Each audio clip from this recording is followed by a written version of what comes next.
Assalamualaikum warahmatullahi wabarakatuh. Perkenalkan nama saya Ayu Fitriani, peserta Latsar CPNS tahun 2022 Kabupaten Tanah Laut. Di sini saya akan mempresentasikan analisis isu kontemporer sesuai dengan tupoksi saya di Rumah Sakit Haji Bojasin Pelaihari, khususnya di ruang anak. Ada beberapa isu yang saya angkat atau problem yang terjadi di ruang anak, di antaranya yaitu yang pertama, meningkatnya ketakutan anak sakit yang dirawat inap. Yang kedua, dampak hospitalisasi pada tumbuh kembang anak. Yang ketiga, durasi waktu rawat inap pasien anak yang terlalu lama. Dan yang terakhir adalah kenyamanan dan keamanan lingkungan untuk pasien anak.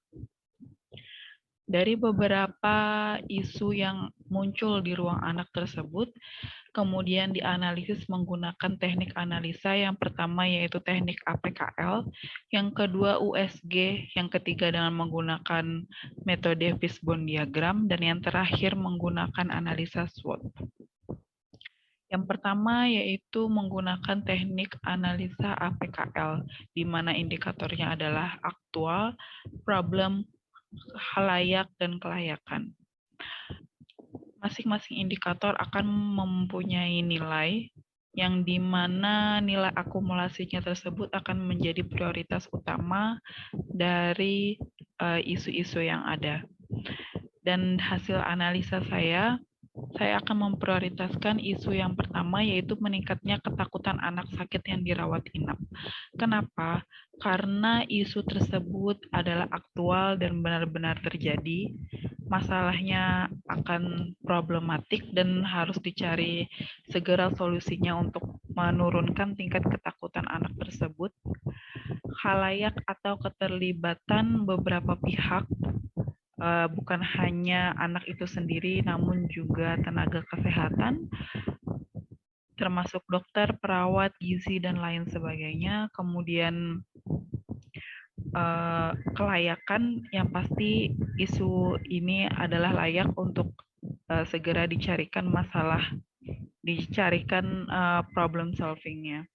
Dari hasil analisa tersebut, isu yang pertama ini mempunyai nilai yang paling tinggi, yaitu nilai 19 di antara problem-problem yang lain. Kemudian selanjutnya menggunakan teknik USG, indikatornya adalah urgency, seriousness, and growth, di mana urgensi atau mendesaknya isu tersebut untuk segera diselesaikan. Meningkatnya ketakutan anak adalah hal yang serius karena jika berlanjut akan mempengaruhi psikologi anak tersebut. Kemudian seriousness, memang masalah tersebut adalah serius dan benar-benar terjadi, dan kemungkinan jika tidak ditanggulangi akan berdampak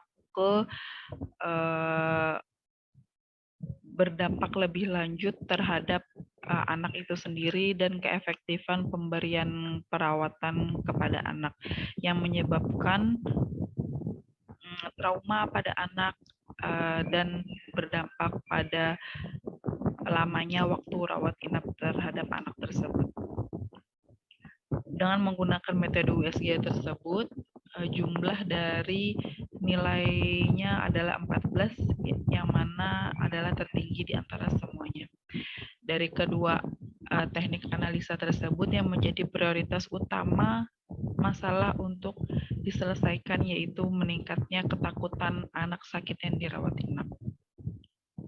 Kemudian menggunakan alat bantu analisis fishbone diagram, yang mana garis tengah ini adalah akumulasi daripada penyebab yang mengakibatkan problem itu sendiri. Ini adalah hukum sebab akibat. Ada beberapa penyebab. Yang pertama surrounding, yaitu perubahan lingkungan di mana anak yang sehat di rumah nyaman kemudian berubah menjadi anak sakit yang dirawat di ruang perawatan yang dirasa tidak nyaman. Kemudian perubahan status kesehatan anak. Kemudian ada faktor sistem, yaitu trauma pernah dirawat inap, Terus kemudian pemberian terapi yang terlihat menakutkan bagi anak, contohnya perawat membawa alat suntik atau alat terapi lainnya yang dirasa menakutkan bagi anak. Selanjutnya ada faktor skill, yaitu skill dari petugas medis, yaitu cara berkomunikasi yang kurang efektif. Kemudian atribut perawat yang terlihat menakutkan bagi anak, warnanya putih-putih. Kemudian ada supplier sarana yang kurang di rumah sakit, seperti tempat bermain ataupun mainan yang tentunya aman untuk anak guna menurunkan tingkat kecemasan anak. Kemudian lingkungan yang kurang nyaman seperti fasilitas rawat inap, AC, kipas angin, dan lain sebagainya.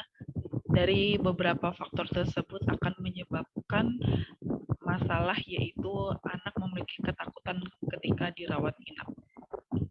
Kemudian yang terakhir adalah analisis SWOT, di mana SO-nya adalah strategi, strength, dan opportunities, yaitu strategi untuk memanfaatkan peluang, diantaranya meningkatkan skill komunikasi terapeutik perawat, kemudian menyiapkan sarana ruang bermain atau menyediakan mainan untuk anak. Kemudian ada strategi ST, strength, dan threat, yaitu strategi yang memanfaatkan kekuatan untuk mengatasi ancaman, yaitu mengedukasi keluarga untuk menjadi support system yang baik. Kemudian ada strategi weakness dan opportunity, yaitu strategi yang bersifat memanfaatkan peluang eksternal untuk mengatasi kelemahan, menggunakan media atau benda aman yang disukai anak, mengajukan kepada pihak terkait rumah sakit perihal sarana dan prasarananya. Kemudian yang terakhir ada strategi weakness dan threat, yaitu strategi sebagai solusi dari penilaian atas kelemahan dan ancaman yang dihadapi atau usaha menghindari ancaman untuk mengatasi kelemahan. Di antaranya meningkatkan keakraban tenaga kesehatan untuk menghindari ketakutan anak, kemudian memfasilitasi lingkungan yang nyaman bagi anak. Itulah penjelasan analisa isu kontemporer yang ada di ruang anak, masalah potensial yang terjadi, dan akan dicari segera solusinya untuk memperbaiki pelayanan ke depannya. Terima kasih, sekian presentasi dari saya. Salah hilap mohon maaf. Wassalamualaikum warahmatullahi wabarakatuh.